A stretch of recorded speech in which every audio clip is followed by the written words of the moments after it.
दोस्तों, कुतुब मीनार के बारे में आप जानते होंगे, लेकिन जो आज हम आपको बताएंगे शायद आप नहीं जानते होंगे। अगर जानना चाहते हैं तो हमारे वीडियो के अंत तक बने रहिए।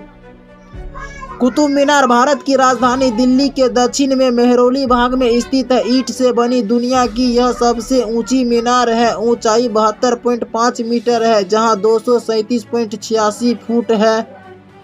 कुतुब मीनार के आधार का व्यास 14.3 मीटर, जो कि शिखर पर जाकर 2.75 मीटर रह जाता है। ऐसा कहा जाता है कि कुतुबुद्दीन ऐबक ने कुतुब मीनार का निर्माण 1193 ईस्वी में शुरू कराया था। वो केवल पहली मंजिल ही बन सका था। उसके बाद दिल्ली के सुल्तान बने इल्तुतमिश ने इसकी 3 मंजिल का निर्माण कराया था। इसके बाद 1368 ईस्वी में फिरोज शाह ने 5वीं और आखिरी मंजिल बनाई गई।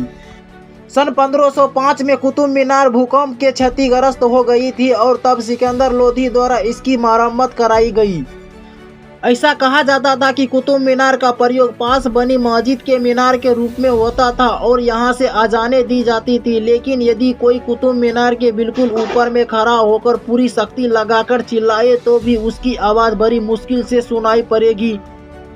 कुतुब मीनार लाल हल्के पीले पत्थर से बनाई गई है। इस पर कुरान की आयतें लिखाई गई है।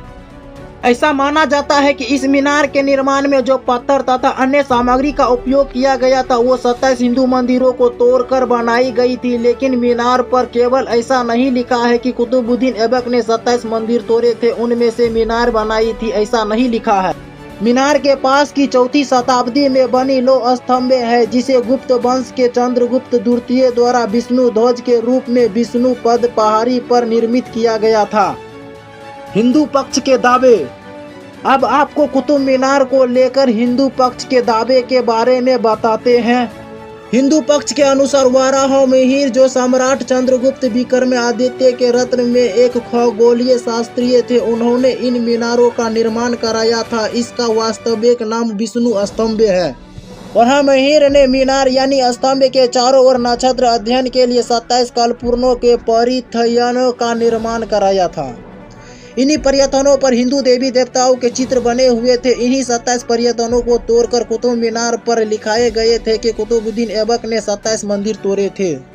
मीनार चारों ओर के निर्माण का वही भाग लगता है, अलग से बना हुआ नहीं लगता है। इनमें से मूल रूप से 7वें मंजिल थी। 7वें मंजिल पर ब्रह्मा जी की हाथ में वेद लिए हुए मूर्ति थी, जो तोड़ दी गई थी।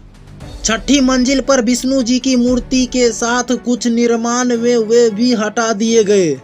इसका सबसे बड़ा सबूत पास में ही खड़ा लौह स्तंभ है, जिसका परब्राह्मी भाषा में लिखा हुआ है कि गरुड़ ध्वज सम्राट चंद्रगुप्त विक्रमादित्य ने 380 से लेकर 414 ईस्वी द्वारा स्थापित किया गया। जिन महान सम्राट के दरबार में महागणितज्ञ आर्यभट्ट, खगोल शास्त्र एवं भवन निर्माण के विशेषज्ञ वराहमिहिर हुए। ऐसा राज्य के राजकाल में जिसमें लौह स्तंभ स्थापित हुआ, तो क्या जंगल में अकेला स्तंभ बना होगा? निश्चय ही आसपास अन्य निर्माण भी हुआ होगा। दोस्तों, इस तरह का वीडियो देखना चाहते हैं तो हमारे चैनल को लाइक सब्सक्राइब करना बिल्कुल ना भूलें।